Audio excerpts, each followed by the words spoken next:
Hello and welcome to episode 14. I think we just worked out, which means we're officially over halfway through the first season of the Velvet Revolution. Welcome everyone, as ever. And today, for a change, I'm joined by Dave Noble and I'm Ben Rice. So yeah, everyone is welcome. How are you doing, Dave? I'm okay. Or am I Dave? Or am I Dave Noble? Just throwing a curveball out there. Yeah, We go over halfway. yeah. I'm not too heavily invested in all things AI. So at some point, if I was, you might actually be questioning if I start glitching. You know what I mean? I think I glitch anyway in my own sort of Yeah. glitchy way. I'm sorry, Um, Dave. um, but yeah, I'm actually surprisingly, I'm saying I'm okay. I've actually my throat is the indicator. I don't know if you get this. Not in your throat, but in your body. Um that's how it manifests for me anyways. When I'm run down, like when Mhm. I'm overexerted, been using my voice a lot. That's what I do for my voice is my tool, I guess. Yeah. It's what how I, express myself, and I use my voice for my work. Mhm. I have to speak a lot. I'm a speaker, and I guess a raconteur in ways. I have to tell a lot of stories to engage and blah blah blah blah blah. So yesterday, or the day before, I started to feel this. This is something I've had historically where my throat gets shot. Right. Like, it gets blown out. Like, if I was, a singer a singer, I'd be the guy that's like, "Oh, he can't do this tour date, or he can't do Right. this because his throat's gone." Okay. I'm that guy, yeah, Yeah. if I use my throat too much. So I started coming down with it a little bit yesterday, day before, but I've woken up this morning, surprisingly, I was sort of, because I knew he was doing a record, and I thought, "Oh, no, how's this gonna play out?" So far, I'm okay. I'm not using my voice too much so far until we've hit record. So let's see how we get on. I do feel um, emotionally hungover. Okay. I feel really, really, actually a little bit fragile because I watched a documentary, a movie documentary, film documentary, music documentary. Actually, that's what I meant to say. On It's called Dig XX. So it's the latest edit version of Dig, the Yeah. original Dig documentary on um, Brian Jonestown massacre Yeah. and the Dandy Warhols. Okay. And watching them, I don't know, have you seen it? I've no, I've never actually seen it. I've read about it, but I've never seen it. Oh my days, man. I mean, Dave Grohl does the intro to the new revised version. I've not seen the original. I don't know if Dave Grohl does the original, but it's a 2 hour and 20-minute extended version. It's a long music documentary Mhm. of the woman that, she's a celebrated filmmaker. She was on the road with them for like 2.5 years or something. I don't know how she came out unscathed. I don't know how she actually made the film because, like, it is chaotic. Right. It's just like, back in the day, I mean, I would have been all over that. I would have been there, and it was my kind of frequency. But to watch it from a different lens that I'm watching it now, I feel quite. It was a violation of my senses, to put it mildly. So I encourage you to go and watch it and see what you make of it. Yeah, yeah. I've read a lot about it. It's one of those. It's quite a famous documentary, isn't it? And Yeah, yeah, yeah. I've never been a big fan of either band, so Mm, it's never been in my list to go and watch it. yeah, yeah. I mean, look, it's just my opinion, but there's a lot of hype, and I'm always biased about us Brits. Hmm. you know, and they do refer to a lot of the bands, you know, and they're always trying to strive to be what we seem to, you know, give to America in Hmm. terms of music and art and creativity. It's always been the way, right? Uh, Hmm. but then we've always, you know, gone to America to take certain elements of their Yeah, creative I art. think it's cross pollination. I don't. It is, It's yeah, yeah. I think it's a very healthy relationship between the two of us. We keep pushing each other to do more. yeah, It's yeah, good. It's yeah, good.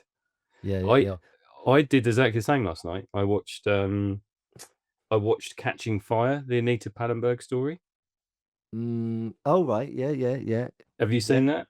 That's Keith Richards' Yeah, yeah. crazy maker partner at the time, not now. I'm sure she's No, she passed away in 2017. oh shit. Oh, So, but she was an absolute, yeah, tornado. mm, She was an actress and yeah, and a model. And oh, she stopped. The line that well, the first line that got me was, yeah, I stopped modeling because I wanted to do LSD and you couldn't do both.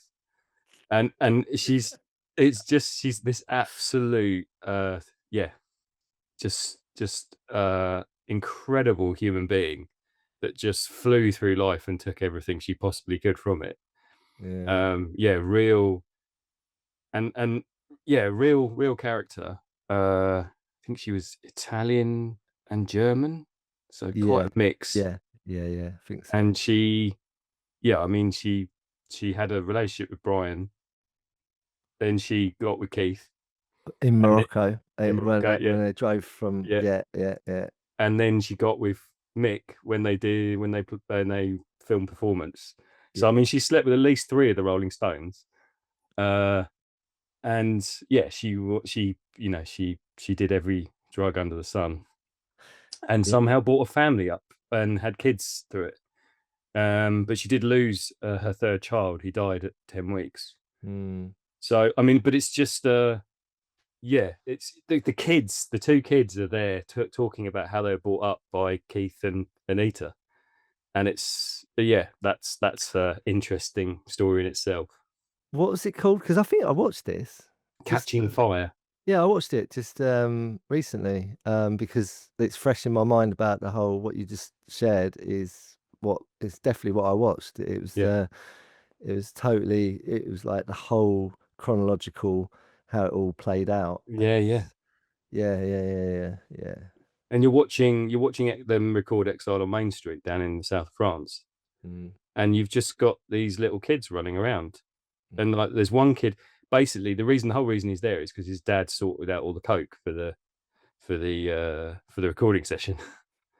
And it's just like he's like, yeah, we didn't, we did bedtime was whenever we wanted. They weren't going to bed till sort of 6, 7 in the morning. It's mad, isn't it? It was just decadent and Yeah, absolutely, yeah, just, and you could see the trauma on all the kids' faces and what they'd had to deal with. I mean, to be fair to them, they'd all come out the other end, and well, we're all very positive about both parents. yeah, Um, but yeah, yeah. I imagine they've been through some stuff. Very unique circumstances. Yeah, yeah, yeah, Yeah, feral little fuckers, aren't they? yeah, Not just everyone. Everyone. What I was watching in that documentary last night, they're feral, man. They're just like yeah, they're just wild dogs. yeah, Sorry, everyone in who's associated to that, but I think they might actually go, yeah, we fucking were, man. yeah, But they've all come good. I think from what I saw at the end of the doc, you know, a lot of them cleaned up, and you know they're still going. And I think they said none of them are dead, apart from I think one of them, you know, lost his life. But you know, they're all like a little bit older than us, and they're still ticking away somehow. It's a miracle. Yeah, it was a yeah, real freaking roller coaster. yeah, Anyway, yeah. so yeah, I feel a lot better for talking about it actually because wake up a bit like a bit sort of yeah, just you know when you just when you just watch stuff that just really it's a bit I don't know, bit not a trigger. I wouldn't say I was triggered by it, but it was just like oh, you know, it's full on. I feel, yeah, emotionally hungover. I don't know if anyone listening gets that when you're watching stuff and it's just a little bit like, oh, and because I love I just love. I'm so fascinated with that world, you know, of music and being on the road. I've been very lucky enough to go on a tour across America as well, and not quite in the same squalor as they did so eloquently, but I really, yeah, it's quite a for me. I mean, it's a little bit not nostalgic because I've lived that life, but I've had my own little experience of Little taste. being across America, and yeah, it's just I love that. It sort of takes you on a trip. But for me, yeah, the consequences. I've woken up feeling like I've God, I feel like I've done copious amounts of drugs last night. Yeah, euphoric recall, I think they call that, don't Euphoric they? recall, nice. Yeah, maybe we should put that on there on the Yeah, list. yeah, yeah. Euphoric recall.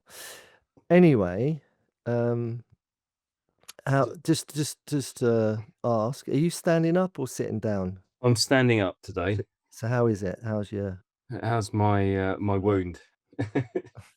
It's sore. It's sore. Yeah, it's still not right, and I can't sit comfortably for any long period of time. okay. Um, so yeah, it's annoying. I've just got into this habit at the moment of it's because I'm not working. There's no routine. I am I'm sort of dozing during the day. I'll put films on and watch stuff, and and the next thing I know, the film's finished and I've been asleep for an hour. Oh, And it's like, and then I go to bed. So I went to bed at I don't know, maybe half 10, 11 last night, and just couldn't sleep. I don't think I got to sleep till about 1, 2. mm, And it's because I'm not doing anything, and I'm not in any routine. So it's just, yeah, I feel a little bit groggy at the moment. yeah, maybe, trying to think of any suggestions. Maybe anyone listening got any suggestions for Ben's recovery? Yeah. Oh dear. The Well, nurse yesterday, when she was changing the dressing, said, you might want to get yourself a rubber ring. She said people find that's it. So if you sit in the rubber ring, it takes the pressure off your well, sitting bone, like a kid's like a horse one you'd whip. wear in a swimming pool. Yep. Yep. And I'm thinking like a swan with, you know, a white one with a swan's head Yeah. Yeah. Yeah. or whatever. And Yeah. yeah, one of them. Yeah. Well, you wouldn't go for one with bits added on, but you just go for the ring one, a plain one. Dunno, I'd probably get one with something on it. I don't I know. don't know if that would aid the sitting, No, but man. yeah, Okay. but that's my next stop, maybe, if it how depending on how long it goes on. All right. Well, look, just to remind you, if you know, if we get to X, Y, Z, Yeah. um, yeah, you know what's going to happen. Yeah. Okay. All right. So, um, you said at episode 14, we covered mask, Masking last time, yeah, yeah. masking. Um, so it's my turn to pick, right? Yep. And it's N for Norbert, Nigel. Nigel. Okay. Right. Let me get the list up. Got it in front of me. Okay. Have you added any? No. Have you No, I looked at haven't. it? All right. No. So, Well, I just opened it because I wasn't sure whose turn it all was right. to pick, but All right. Well, look, top of the list mhm. is nag. Oh, Why is that there? I don't know. Is that a thing? It kind of is, but All right. Nag. yeah. I mean, I wasn't mean, you that? could have nagging doubt. You mean you could make it about Nag sounds really. Don't know. mm, yeah, There's only one thing I can think of when I think of nag, and it's like, stop being a nag, stop nagging yeah. me. But maybe it's the person that's, you know, that reaction is, well, that's your perspective. Maybe they're not nagging you. Maybe they're just trying to get you to do something that you are not taking accountability for. So do it, mate. Mhm. Otherwise, I won't have to nag. Mhm. There you Anyway, go. We're done. Covered it. done. Right, red line that one. Narrow-minded. Mhm. Yeah, that's a thing, isn't it? That is the thing. Narrow-minded. Yeah. Non-judgment. Okay. Mm. Negative. Mhm. I mean, you can relate that to anything. Narcissist. Oof. I think we've covered a lot of that already previously on a lot of things. Nervous. Mhm. or nervousness, neglect, neurotic. Oh, that excites me when I say that word. I don't know why. Neurotic. It sounds Yeah, like, I think, is it because it sounds like erotic? maybe, maybe. Maybe there's a dovetail with that one. Yeah, yeah. Neurotic, erotic. Is it possible to be neurotic whilst being erotic? Maybe we need to cover that Is one. that the name of your next album, Neurotic, erotic? Yeah, that is a fucking, that's a good name. It's going to be an Um, 80s synth infused. yeah, nurturing. Okay. Oh, there's right. So I know the ones I don't want to cover. So it's down to three, and it's the last three. You're gonna try and Jedi mind fuck me. So I I've actually got it open now again. Hold I'm gonna go with neurotic, right? I want to go with Neurotic. neurotic because that just filled me with a little bit of uh yeah, neurotic, right? Okay. There may be neurotic, nurturing, neglect. You could maybe tie in all of what I've just read, in ends to the state of neurosis. Is that how you hmm say it? Neurotic, neurosis. Is that hmm yeah? Yeah, yeah. All right. So look, I'm going to land on neurotic. Okay. Now, where does your because there's stigma attached to that word. Now I'm going to pull it out of context hmm if I can by just me quickly saying that I recently was talking to someone about, there's a common term for the crazy mind, like the coyote. I don't know how you say that word. Okay. Coyote. Yeah, yeah, yeah. The Coyote. Yeah. the mind that runs wild like a coyote, Yeah, right? yeah. The monkey mind, Okay. yeah. Yeah. The addict persona, or the egoic mind, or what other words can you think for the crazy thinking we do? The sort of, so the sort of raw animalistic sort of base. Is that with Mm, the, yeah, all that sort of just, I'm gonna yeah, be a wild yeah, animal. yeah, yeah. So someone said, I can't remember what context, they'd read a book on it. I don't know what book it was, but they were really great um, in describing how all of our problems, and there's a common, I know Einstein was quoted saying it, and I know that I think someone else has said this, that all of our problems stem from us having the inability to sit with ourselves in silence in a room. hmm All of our problems come from that we have an inability to be able to sit with ourselves in silence in a room, right? Because we have a neurotic mind, hmm right? All of us, right? All you lot listening, whether you like it or not, part of your mind has a neurotic flavor to it, all right? So it's like, does it play out? Is it running wild like the coyote? I don't feel like I'm saying that word right. You are saying it right. Yeah. Yeah, coyote. Is it running wild like a bullet train, running away with itself, Yeah, yeah. and you've got no control or awareness over it, or consciousness to that, right? Mm, It's just running away, being very neurotic, yeah. right? Or is your neurotic mind like my neurotic mind? I used to be my I used to have, because neurotic, I'm going to say it.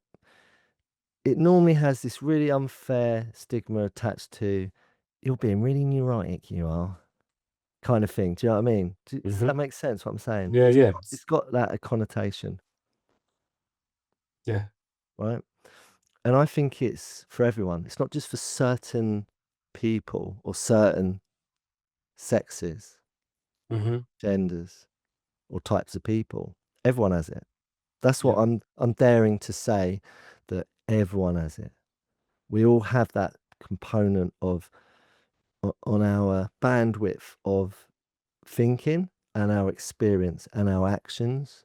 We all can act out with neurotic conduct and thinking. Our mind can be very neurotic. unless we learn how to not be. Yeah. I'm not saying that's the default setting and everyone's doing it. I'm saying that we have the capacity to run with it. Okay. That's a bold statement. Yeah, yeah. I mean, I'm just trying to think where neurotic actually sits for me in terms of, is it that negative inner voice? Is it a sort of constant nagging, nagging Yeah. nagging doubt? Is it is Y- is that is that where you're positioning it in terms of what you're Yes. thinking, in terms that we all have that inner voice that's telling us it's all going to go wrong? That's neurotic, yeah. Yeah, that's exactly 100% what I'm saying. Yeah. And I'm only not I'm not even paraphrasing because I'm not saying it word for word what this person said and what he extracted from the book that he read, Right.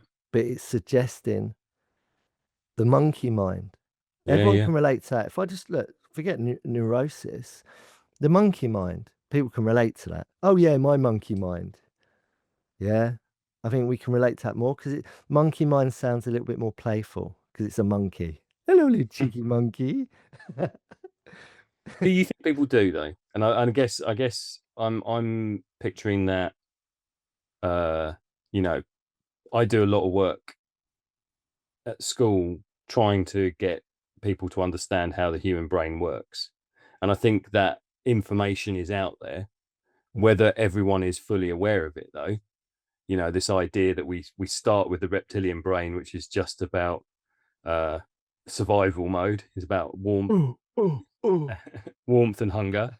And then you get to the monkey brain, which is the emotional brain, Yeah. and then you get to the frontal cortex, which is all the big time thinking, and all the makes us human really. Mm, So yeah, so I mean, I think people are more informed now than they ever have been, but I'm not sure, having had conversations with lots of young people and adults, trying to get them to understand where they're going to when they hit that sort of monkey brain. um yeah. and really I do think it's really important that people understand it almost feels like a comfort zone in the middle of the brain. The rational thought at the front, the sort of, is the morality. It feels like so many people prefer to sit in that emotional state. They want the drama, they want especially in the world that I live in. I guess that's where I'm coming from, is it's not everyone, and I don't want to prejudge everyone, but in the world that I live in, which is full of trauma and dysfunction, it feels that the most comfortable place to be is that monkey, neurotic, drama driven, emotion driven place. That just it feels natural, it feels comfortable, it feels like home. And so that's where people sit. Yeah. Yeah. Yeah. And it's really key to understanding all those inner voices, depending on how many you got, as to how you move beyond those in understanding what your brain is doing. Yeah. um but yeah, I think that neurotic state is obviously in all of us, and it's just how loud we have it turned up, how loud it is compared to everything else in our lives. Yeah. Yeah. Like we said, sounds right. Sounds right to me.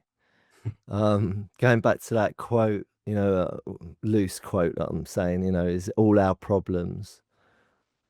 I'm being PC with that because I think the original quote was all of man's problems come from some, getting Okay. into getting up to date. Yeah. All of our problems come from the inability to sit in silence in a room on our own or something like that Mhm. because of what we're talking about. Yeah. Okay. And as always, people, we always come back to this. Where do we sit on that? Where are we positioned? Where are we positioned with this? Do you relate? Do you relate to what we're talking about? I've just looked up neurosis Hmm. And it's got two different spellings, and it's got neurosis, Neurosis, and it's got neurosis with a Neuroses. But Okay. what it says is, and it's got neurotic, I'll read that in a minute. Neurosis is a mild mental illness Okay. involving symptoms such as depression, Hmm. anxiety, or obsessive behavior. Okay. There we go, right? So, people, do you have, do you know anyone? Do you relate? I relate to that. A mild mental illness, that's putting it mildly, Oh yeah, yeah. I was about to say I know two people very well that relate to that. um, involving symptoms such as depression. Yeah, know Yep. that one. Anxiety. Hmm. Hmm. Or obsessive behavior. Hmm. You know. So we can dive into that one. Oh my God, right? So neurotic, and it just says relating to neurosis, excessively sensitive, Okay. anxious, or obsessive, right? So, like going back to what I was saying, there's a lot of stigma attached to neurotic. Like, I'm gonna say it, right? I'm just putting my own hands up, right? That I definitely have been in that camp where I've gone, she's really neurotic, that person. Hmm. Right? I'm really sorry. I'm putting my hands up. I'm throwing myself under the bus here. Right? Now, that kind of, I can't say the guy's name, but there's a certain guy who'd probably be freaking peddling this shit all day long on online. But I'm not going to go there. Um, that's that kind of thinking. It's very small-minded. It's very, of course, I've transcended that three-dimensional, two-dimensional, one-dimensional way of thinking. Very close Hmm. mind, very fucking close mind. I haven't got that anymore. That's what I'm talking about, what we're talking about. I've chosen this and I want to talk about this for this very reason, to smash Hmm. that fucker wide open. It isn't that. I mean, yeah, of course, there might be some people that can have evidence-based, you know, arguments that there is that person that they've encountered. Maybe it's their mother, Hmm. right? I know that's a common one, right? But maybe it's their father. But would you use the word neurotic about, um, would you use that word to a male? I think you. I mean, I think you. In terms of everything we discuss, like if I think it was at the beginning of that definition was like over emotional or over sensitive. It's definitely, yeah, it's got that Yeah. connotation, definitely. And I think there's always, and again, this is very much why we decided to start this journey was it is easier and lazier to label females as oversensitive, as over anxious, as neurotic, Yeah, because in my for me, females are on the whole more in touch with their feelings than men are. exactly. They're more yin, man. They're Yeah, not more yin, but well, maybe they are, but they're just dialed into all the good stuff that yeah, us guys lack. yeah, We're starved of that shit. yeah. We like it would. I'm not saying that all us guys need to be neurotic and get dialed into our neurosis and celebrate it, but we need to be more dialed into that sensitivity. This maybe ties in with the hypersensitivity episode, which was which we covered, which was hypersensitive, Yeah, yeah. hypercritical. So maybe some crossovers here on this. I don't know, but like, there's always going to be this fine line between, are you too over hypersensitive, neurotic, whatever, or do you just have none? Mhm. Well, I mean, it's quite clear that there's a stigma around, you know, if a man was to or is able to express themselves in that way. I mean, you've done work with, is it the Ollie Foundation in Hertfordshire? The The what? Sorry. the Ollie Foundation. Was it the Ollie Foundation? Who's which was the charity that you'd worked with the young boy that committed suicide? Oh man, I'm so sorry I can't think of the name. But I there's can't. definitely one. There's definitely one called the Ollie Foundation, which was Yeah, I've seen. I haven't actually worked with them, but we know we're sitting at this moment in time in a crisis of male suicide. It's the most likely cause of death under 41. I want to say, or 42, yeah, and that is because there is a stigma attached to saying I'm feeling depressed, I'm feeling anxious, I'm yeah, I'm I'm oversensitizing everything. I'm just in a state at the moment where I'm feeling really fragile. yeah, And if we were in a place where it was easier and not considered uh abnormal, mm, then we wouldn't be in that crisis. We would be in a place where people could, sorry, yeah, not people, men could talk yeah, yeah, and not think I've got to be this. I've got to be this stereotype of this, yeah, yeah, yeah, oh, yeah. monkey, Absolutely. the silverback, the immovable force Yeah, that that has to carry everything. And yeah, it really, yeah, it's wrong. It's so wrong. yeah. I love that, the silverback. I've got an image now of a silverback. Um, yeah. Um, I love what you said. Now, look, for any guys out there listening right now, right? Let me be clear. Neurotic, right? So we understand we're clear. I'm reading it out the book of words. Neurotic, excessively sensitive, anxious or obsessive, right? Now, if you feel that you might have been affected by any of that, then the traditional name for it is neurotic, you know? Hector's house. There we go. I've just remembered it. Just remembered it.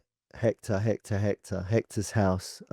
His sister set it up, or the Mhm. family. Hector, a fallen brother who, like you were saying, didn't have the means. I'm sure, well, I know for his sister, everyone was there for him, but that neurotic mind that we all have, I know I had it. That neurotic mind was telling me that, I'm so alone. Yeah, I've got all these people around me. Mhm. That neurotic mind will want my demise. That neurotic mind has got quite a force of nature. If anyone's affected by, we'll put a link in actually, Hector's house. We'll put a link in on this episode if anyone's knows anyone that's struggling, or if you are affected by, uh, suicide and anything to do with it, and mental illness, we'll put it in. It's a great charity doing great work. Um, yeah, so um, my neurotic mind can still play out. Mhm. I've always said it. I can be sensitive, man. I'm a princess. I am. I say that. I'm a neurotic princess. I am. I could be really neurotic. Um, I used to be really, really neurotic, you know, and I'm sure there's a lot of people that can back that up, who can reel off examples of that, you know.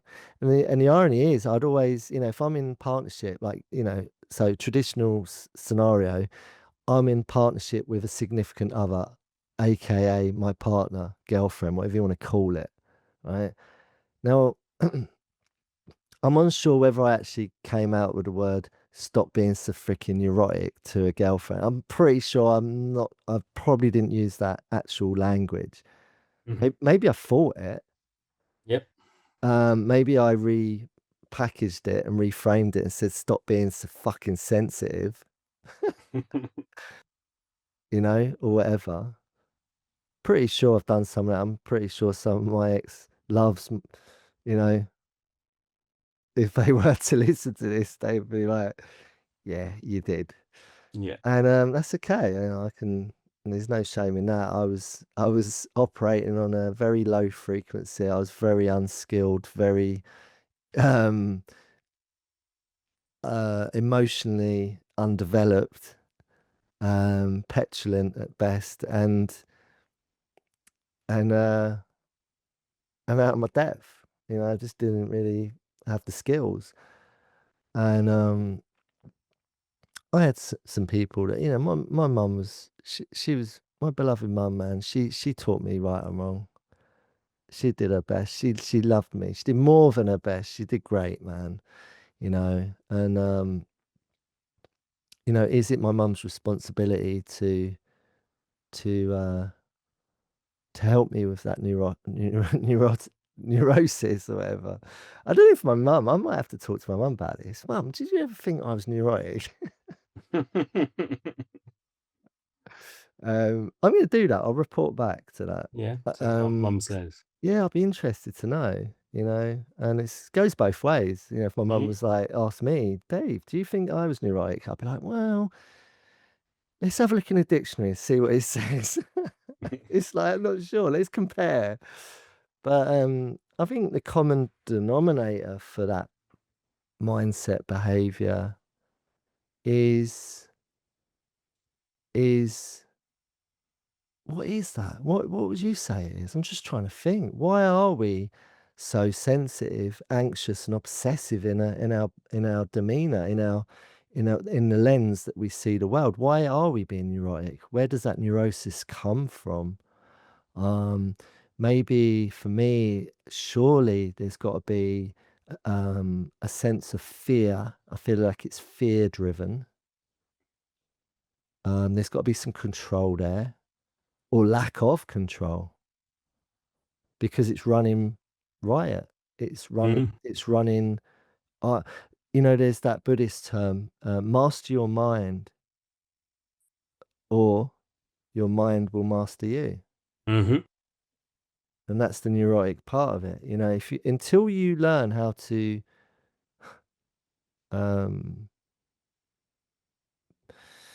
recalibrate, and I think we covered that Yep. last episode. Until we learn to, you know, retune, tune in, or tune out to Yeah. to that bandwidth, to that frequency that we're operating on. That the monkey mind is pecking away, nagging, nag, nag, nag, and we're just unskillfully, unconsciously, maybe just bumbling around in our lives with no control, no sense of control, and we're just consumed with fear, anxiety, doing obsessive behaviors and thoughts and thinking. That intrusiveness of it all, it's like Mhm. that that neurosis is like an intruder. It Yeah. doesn't belong there. To me, it felt like, who is this? Who am I? It comes back to that. You know, am I Am I the neurosis? Is this who I am? Yeah. Or can I change it?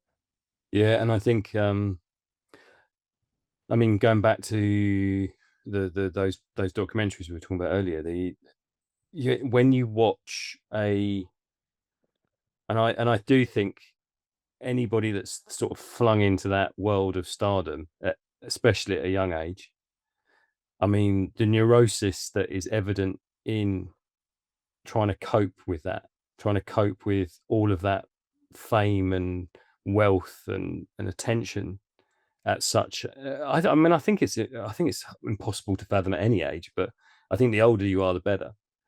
But I mean, one part of that, the Catching Fire documentary was watching Brian Jones turn from, everyone talked about him being insanely talented and such a lovely guy, into this complete addict who was, his behaviors were vile. I mean, he was beating her.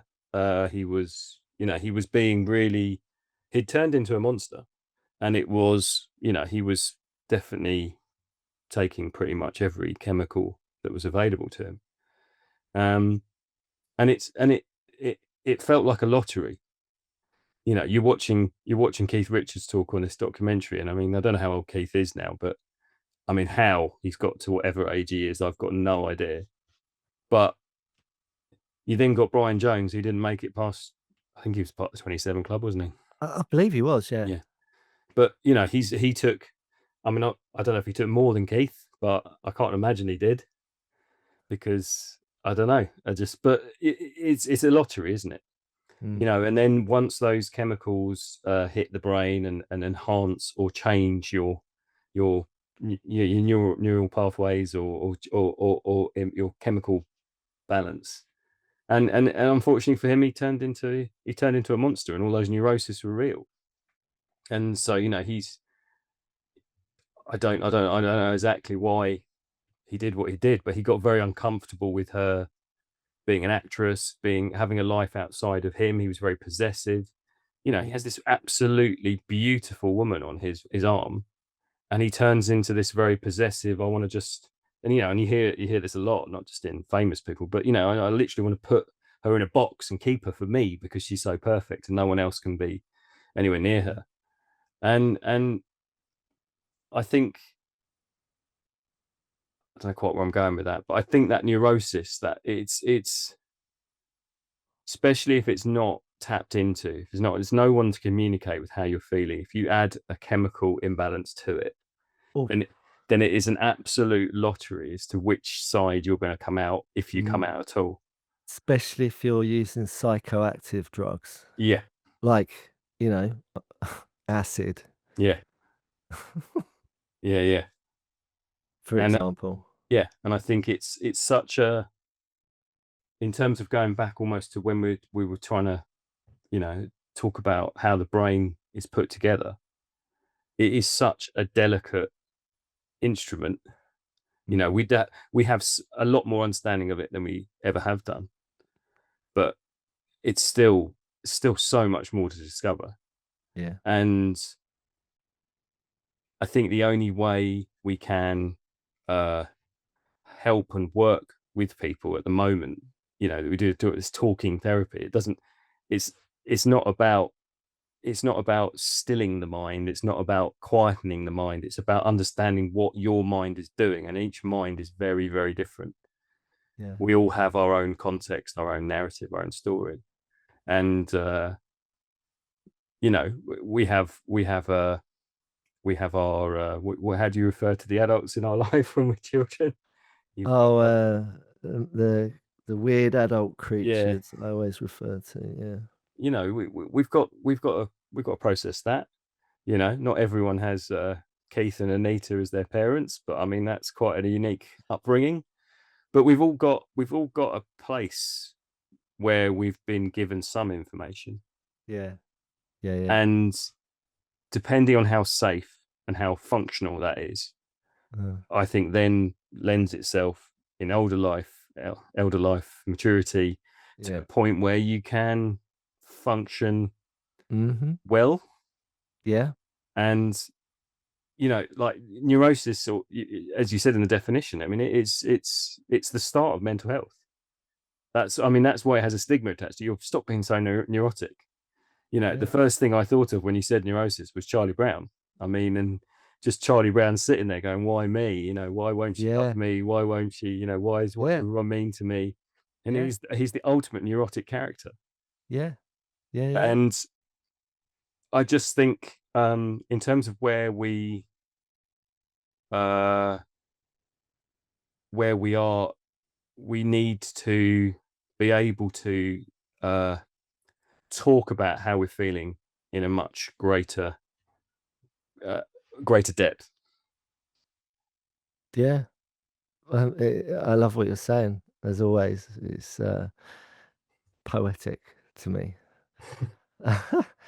Um, I was just thinking, just off the tail end of what you were saying, yeah, I had thought that for me, the way I sort of experience neurosis is it's part in my mind and it's part experience, not just as a psychotic experience, psychological experience, psychotic Mm. indeed, but somatic, physically, you know, how I behave, how I Yeah. act out, how I, express.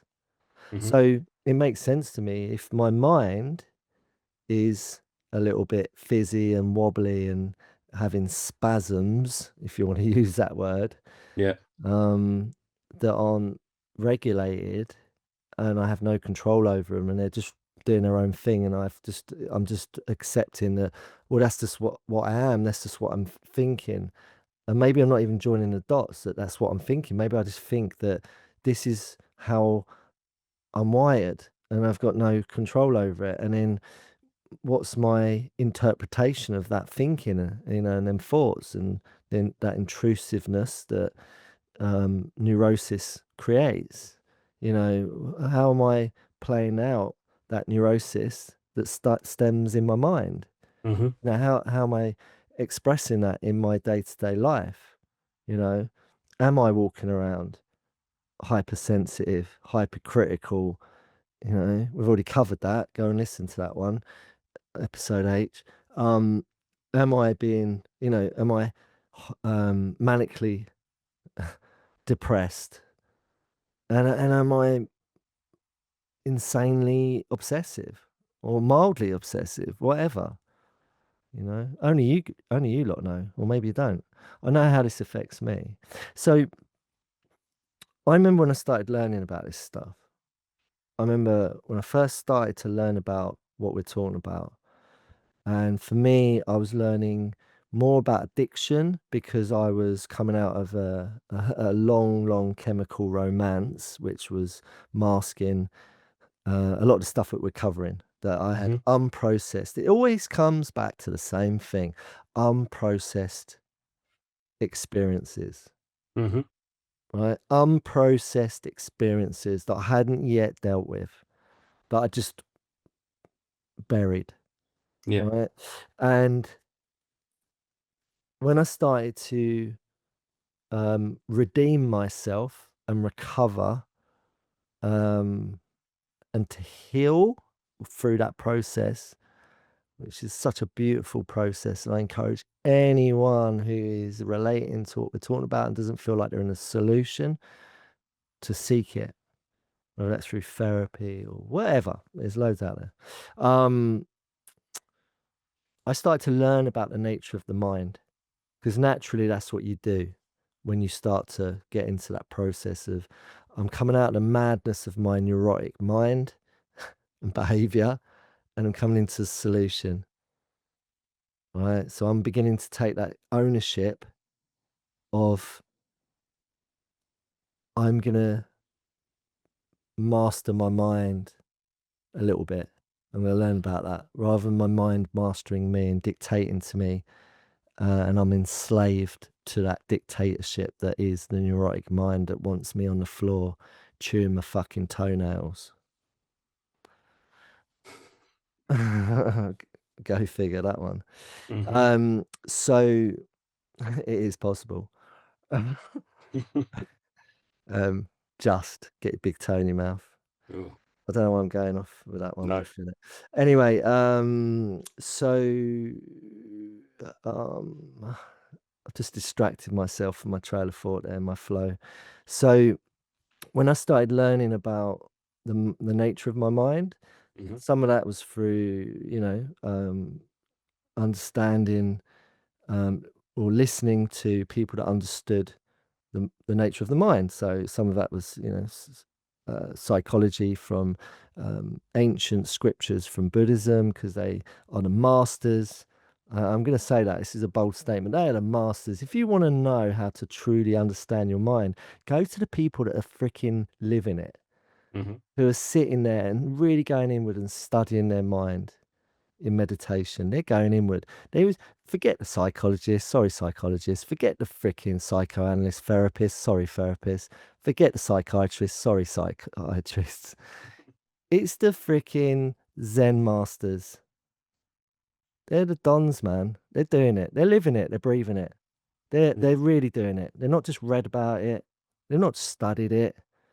You know, they've not got. that's just academically information.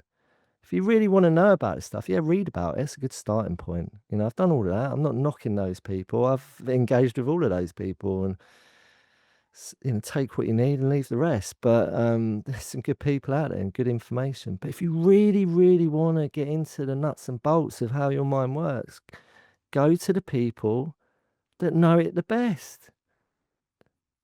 That's my opinion, and I'm entitled to that, and I stick true to it because it's been my experience. I went and explored it, and I did it, and I do it, and it freaking is unparalleled. If you want to know how your mind works, if you want to dare to take that leap into the unknown and start to really understand where your neurosis comes from, why, how, then they're the people to go to, in my opinion. Right. So anyway, what I learned through that is that my mind is neurotic. Yep. Default setting, maybe. Why is that? Maybe it's inherited. Maybe it's just the way I'm wired. Maybe it's early life events created a response to my experience, which led to the fact that my neurosis latched on to certain coping thoughts, behaviors, mechanisms that led to me, you know, using them Mm. obsessively, obsessively having to use them for resilience, for survival, to get through really um, challenging parts of my life, early life, right?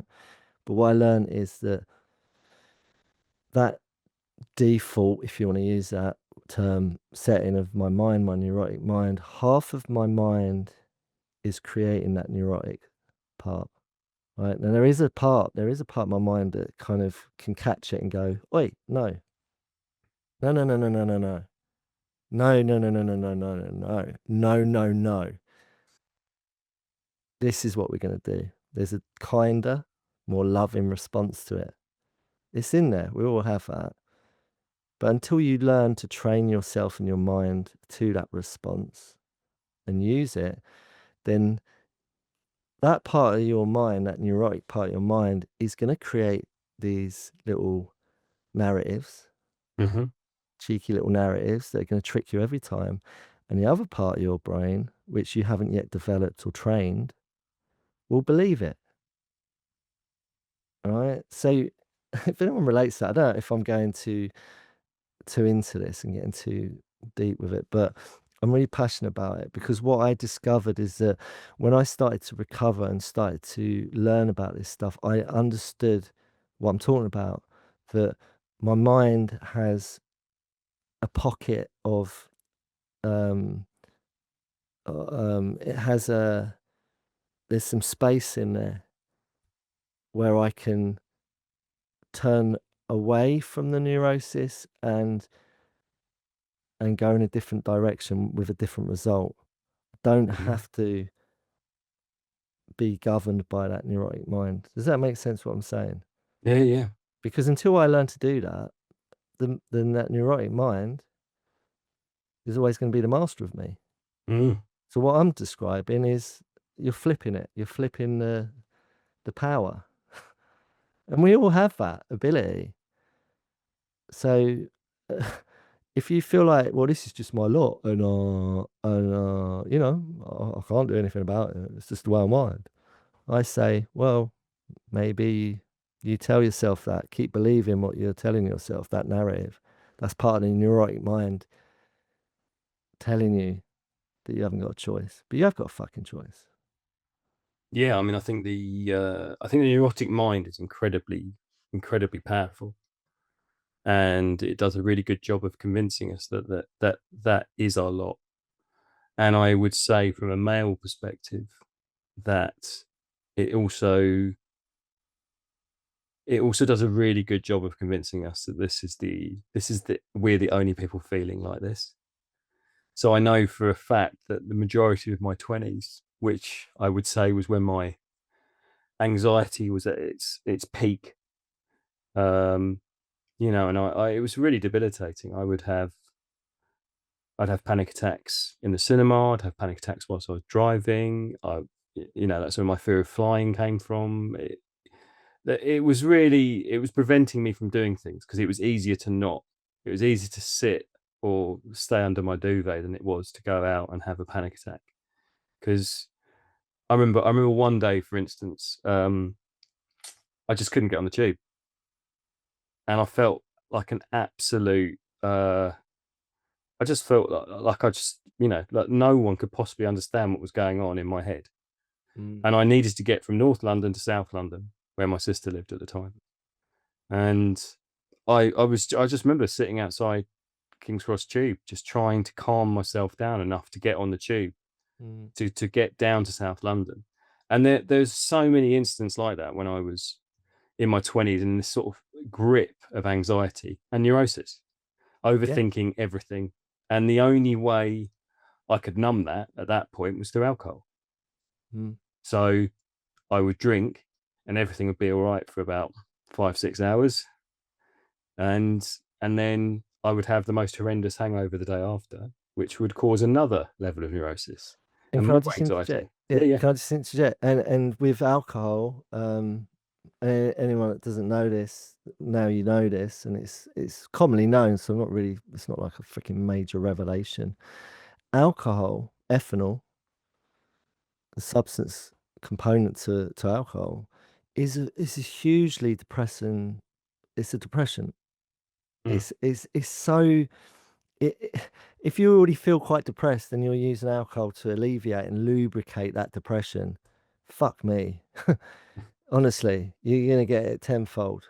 mm, It's gonna catch up with you, and if it hasn't already, it's a depressant, right? So like you just shared, you're using. I was the same, using alcohol to try and mask or deflect away from the matter of fact that I'm feeling really fucking out of control and neurotic mm, and depressed and anxious and overwhelmed.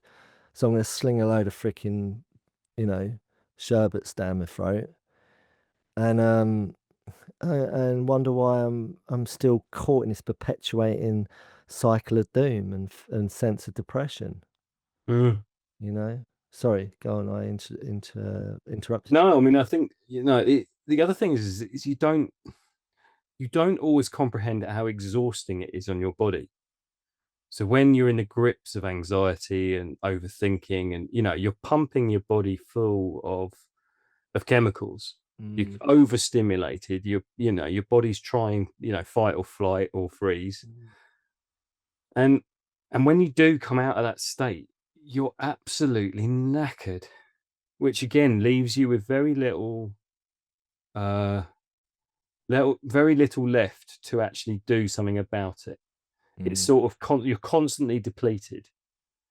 And so, you end up in this state where you're just like, well, I'm not normal. I'm having this anxiety, and this time it's going to be the one. This time it's going to be the attack that kills me, because this one's slightly different to the last one, even though they're all the bloody same. mm, And it is so debilitating. mm. And you just think, if I go and speak to a doctor about this, if I go and speak to a human being about this, they're just going to think I'm a lunatic. Yeah, yeah, yeah, yeah. The very fact that, that I know, well, I hope we are, but it worries me that we're not. But this idea that we are more au fait with mental health now, and we are meant to be kinder and more understanding. I still can't help but feel that the majority of people feel it's a weakness, Mm, and and there's a level of judgment there, mm. and I don't know quite how we lose that stigma. I don't, it just feels to me that, we're talking about neurosis, and we're all at this sort of precipice. We're all at this just sort of looking over the edge, aren't we, of mental health? Yeah, None of well, hopefully none of us. I mean, if we leave it, we're going to end up there. And that's very much what my journey is. That I ended up. Anxiety was my sort of starter, if you like, yeah. and then it led to depression. But if I have had the right tools at that point, that Mm. wasn't, you know, 7 pints of whatever, then Vodka. vodka, yeah, yeah. There are other lubricants on offer. then maybe I wouldn't have got to the point where I had the had a complete crash. And we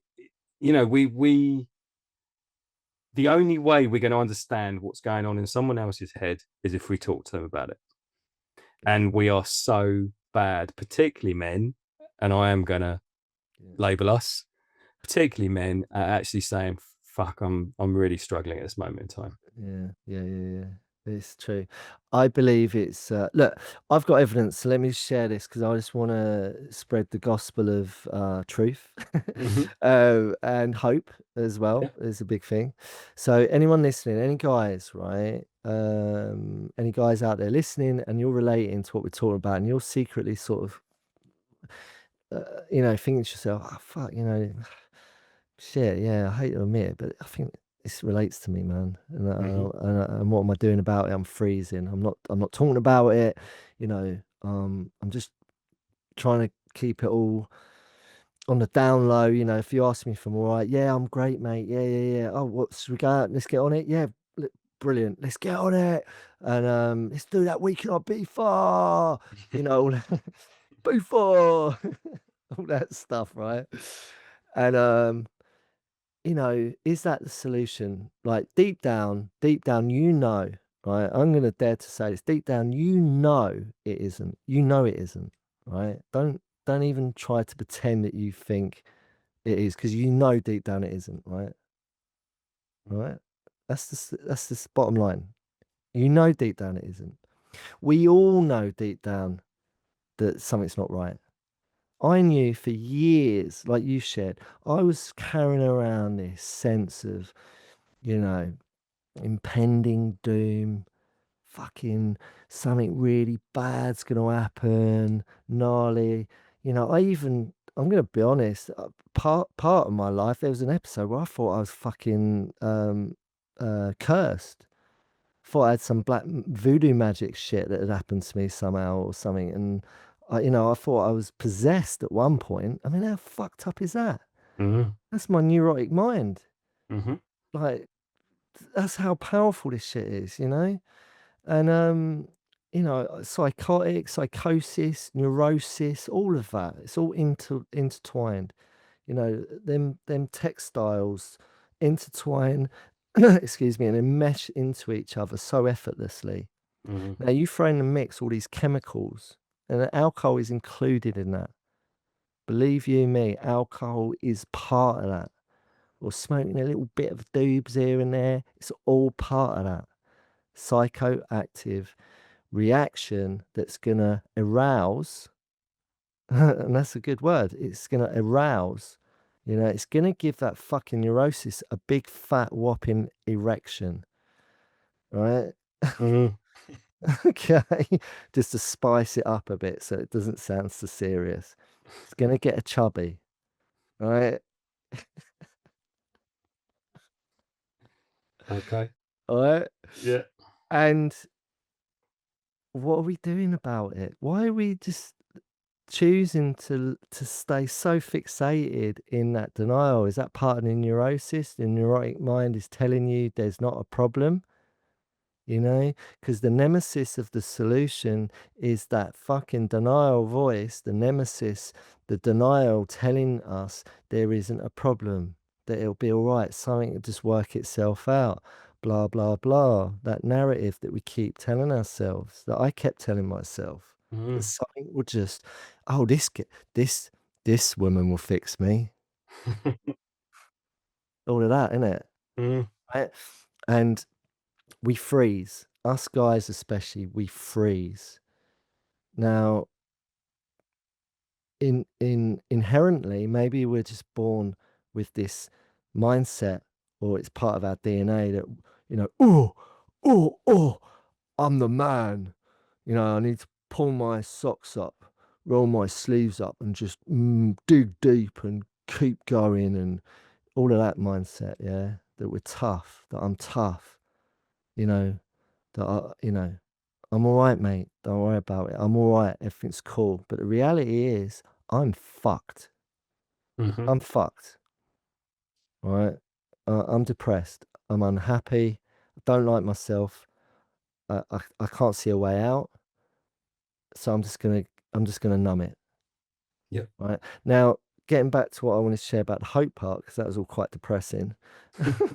Right, the hope part is that I work with a lot of people. Right now, I can't work with them people unless I've done a journey already. Now, I don't need to bore everyone with my journey. If you're not sure, just listen back to some episodes. You'll get the idea. Right, I'm in the solution. I, me and Ben have have come out of the matrix. Why we're talking about this shit, and and part of that recovery process is discovering, doing the excavation. You used that word the other day. Like, Mm. we excavate. There's some treasure down there, man. There's some treasure, hidden treasure. We got some pearls of wisdom. Yeah, we got some gems of great virtue. All the good stuff. It's all buried deep. We've got it there. Everyone, all you guys, everyone, all the ladies, everyone in between. We've all got that treasure. We've got it. We've just Mhm. got to excavate it. We've got to get back to it. We've got to find it. Now we've got to clear some of that fucking shit out of the way, man. We've got to excavate. We've got to dig, dig, dig, dig. We've got to get to it. It's there. It is there. Now I've done it. I continue to sometimes have to do a bit of digging because a bit of rubble sometimes falls back into the hole, whatever. But my treasure, I've got those pearls of wisdom. I've got the gems of goodness. I'm living it, right? I feel fucking blessed. You got the Right? Infinity Gauntlet. Yeah, yeah, yeah. All of that, right? And the young people that I work with predominantly. Now I do work with people in their 30s, 40s. I've worked with people in their 70s, Mhm. right? So age doesn't come really into it, but predominantly I work with a lot of young people who are like in that sort of adolescence phase of their lives, right? Now I help them, they have to do the digging. They got to get their freaking hands and feet dirty, but I help them with, I'm like the site manager, Yep. right? Yeah. And they're doing the digging, all right? And I'm just sort of guiding them and saying, oh, well, maybe, maybe there's that you haven't looked at yet. Maybe have a little dig around there, see what you find, all right? Mm. Now, I've got a huge, huge portfolio, eclectic portfolio, global, of ages ranging from like as young as 13 all the way up to like 70s. And there's a big chunk of that percentage, I'd say 80%, that's like adolescent. And they've found their own treasure. They found it. They found their treasure, right?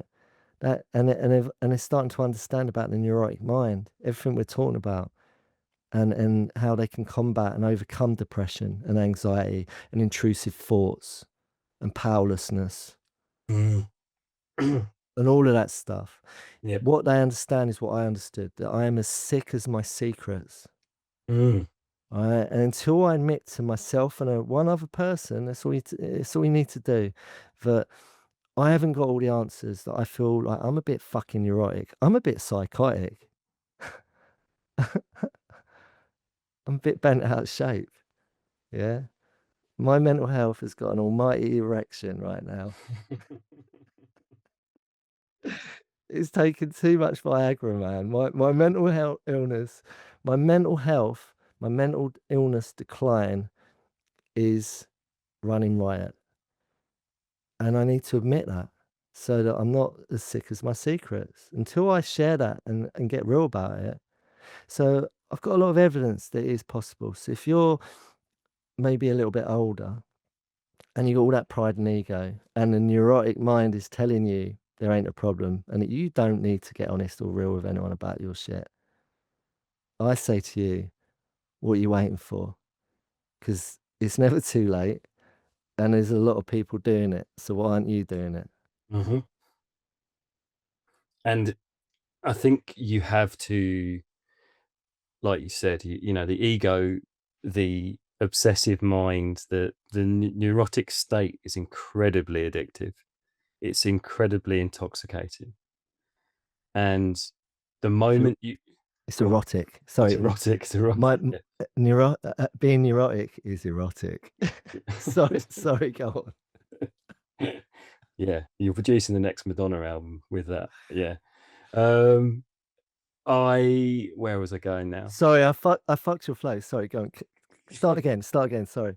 No, so I guess what I'm saying is that from my experience, the moment you try to, it's like go back to we've used the garden metaphor before, but it's like the bindweed.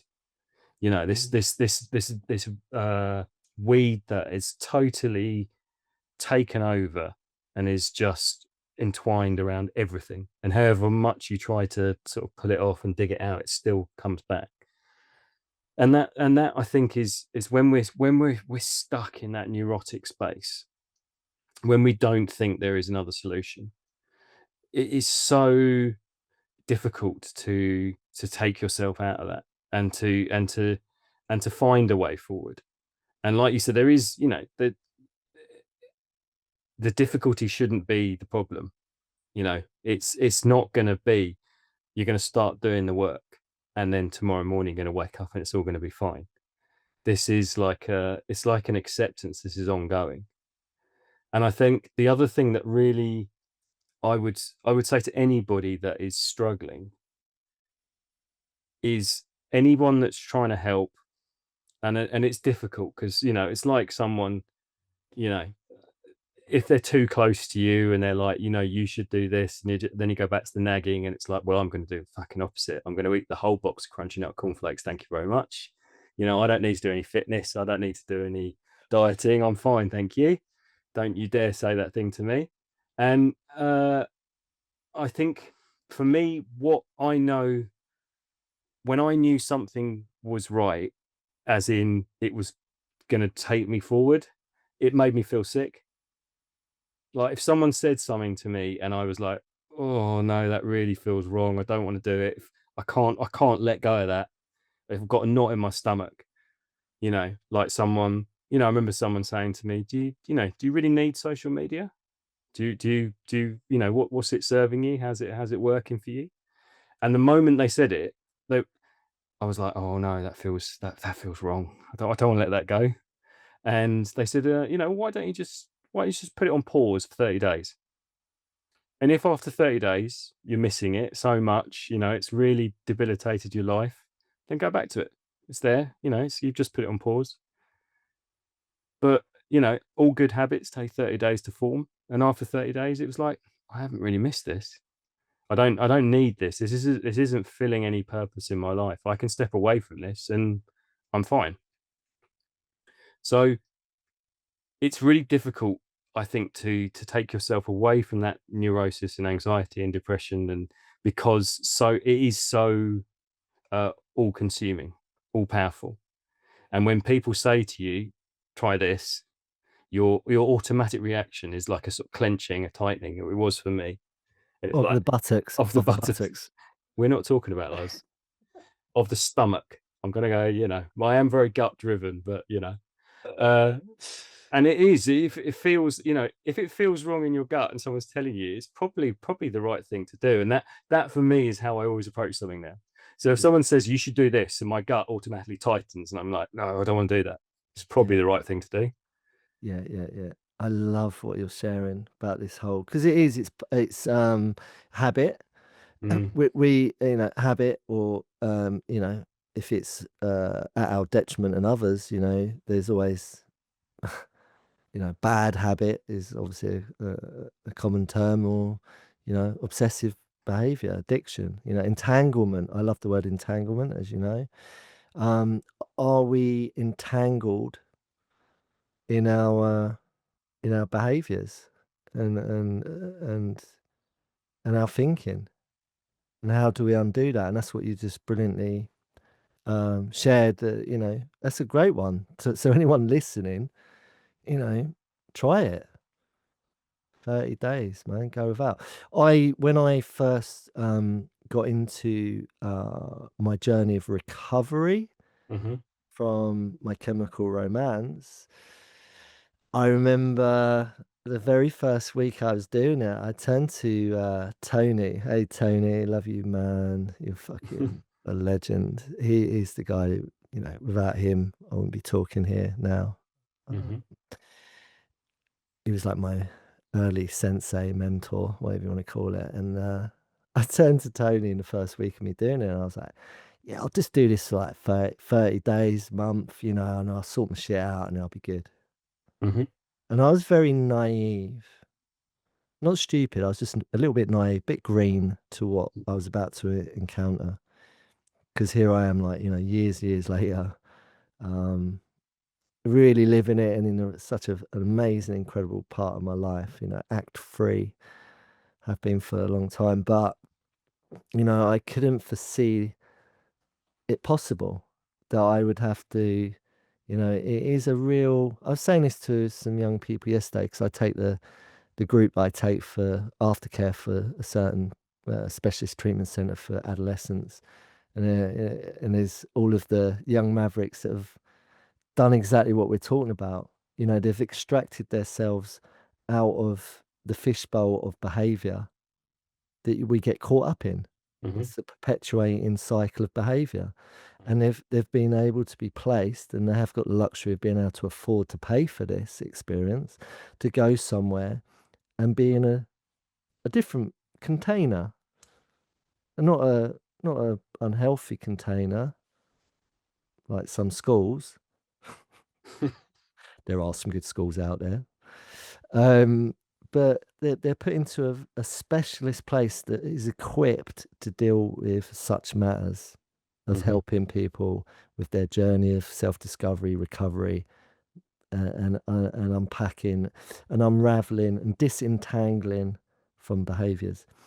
And one of the things they have to do is give up their phone. And it's a 10-week process. You know, there's places you can go for 30 days, a month, Mhm. 2 weeks, a week, whatever. But the key thing here, people, for this journey to actually, you know, take place is we have to do a bit of disentanglement. We need to separate and cut some cords from all of the things that distract us from starting the journey.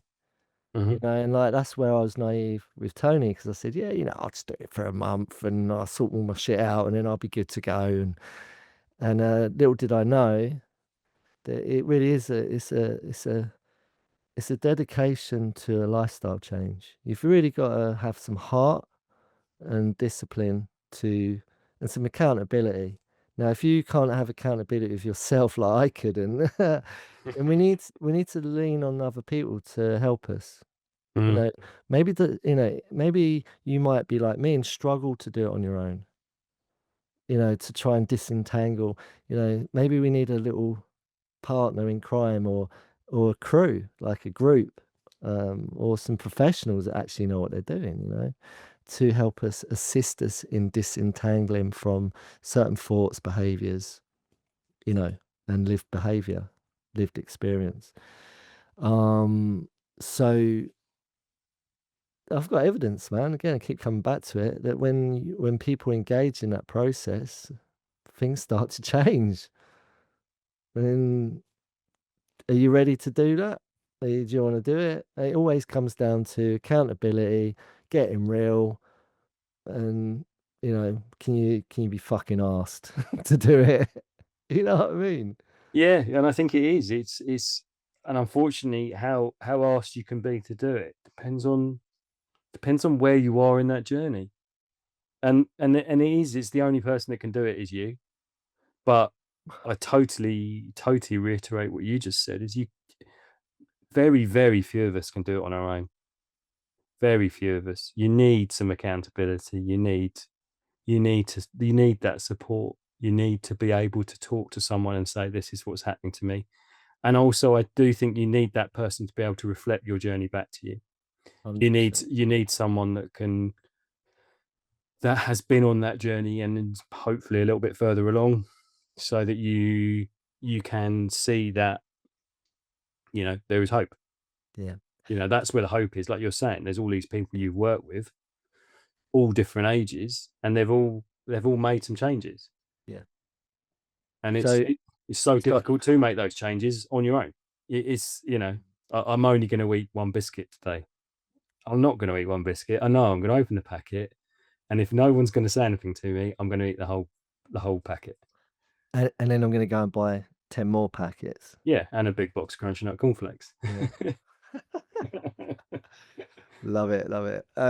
So what just come up for me there is I just went to COVID, right? So, Mhm, um, because this is what come up for me is I remember saying when that all happened, when we was all on lockdown, that I started to use this sort of trail of thought of the hamster wheel, mhm, right? Um, where the hamster just scurries around on the wheel and it just goes round, round, round on that perpetuating. It doesn't go anywhere. It's just running round, round, round, round, round the hamster wheel. And pre-COVID, pre-lockdown, I too was in some ways caught on that hamster wheel, mhm, right? Now, around that time, I was very much living my best life and I disentangled from a lot of stuff. mhm, But the hamster wheel to me was life, the system that I'm still part of. You know, it was the hamster wheel was running around, around, around. You know, the world was just doing its thing, going around, around, around, right? And then COVID and lockdown forced everyone pretty much to get off of that hamster wheel momentarily. mhm, Now, at the time, it seemed like a forever thing, like it mm, always does. But now we look back in retrospect, it's just a mere blip in time. And it's easy for me to say that, but it was for some, it was horrendous, really, really fucking challenging. People lost loved ones. It was fucking hard. mm, But in the grand scheme of things, it's a little tiny little blip in the grand scheme of the whole, time frame of our time in life, this mm, planet, right?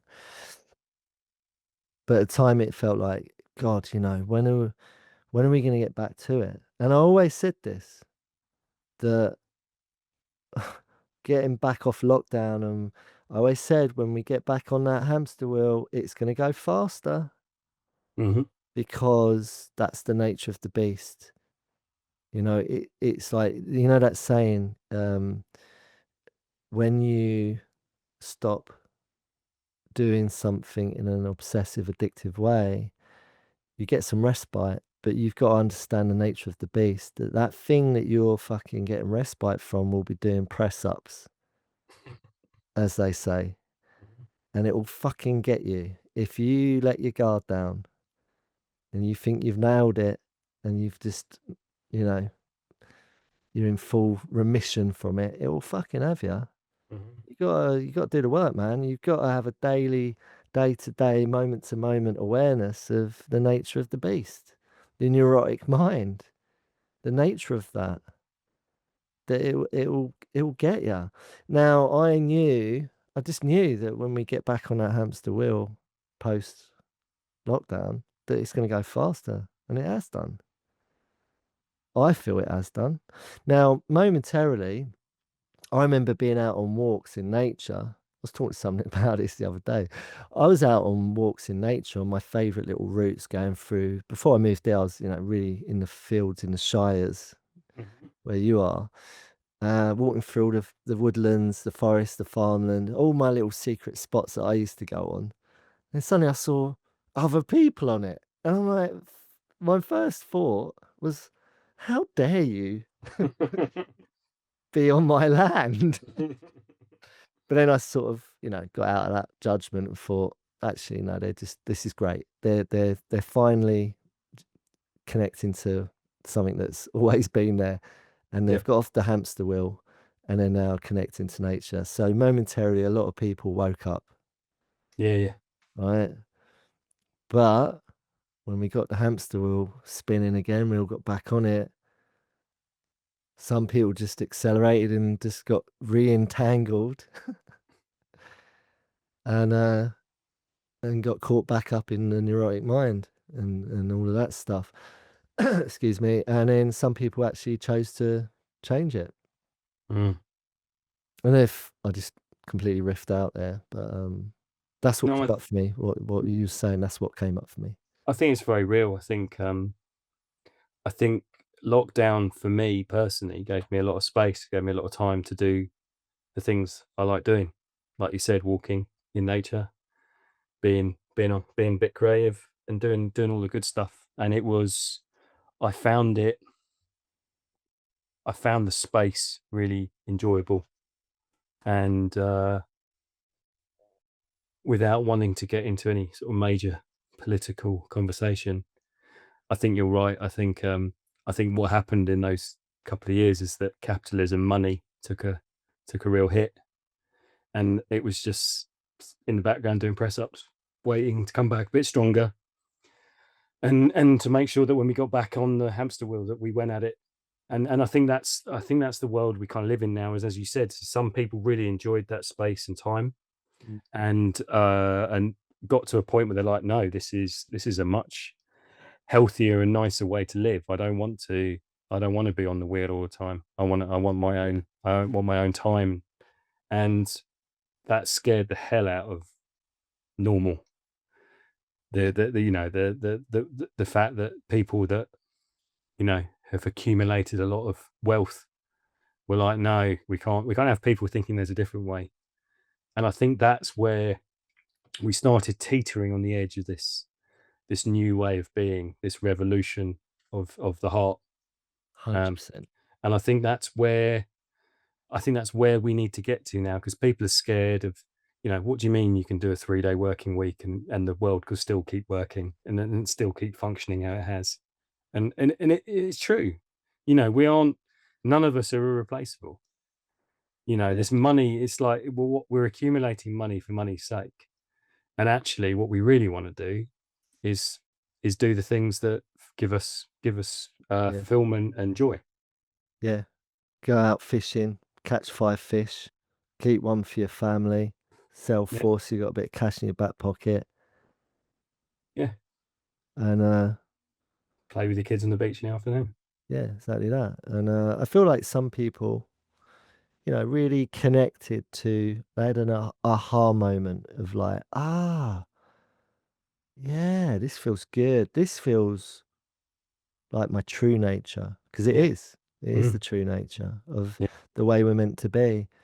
And so I feel like the numbers increased. Some people actually fell deeper into a deeper sedated state of numbing and distraction, and what you just said, like that whole consumerism, arousal, the big erection that is consumerism. I don't know why I'm keep No, banging on don't about erections. I don't know.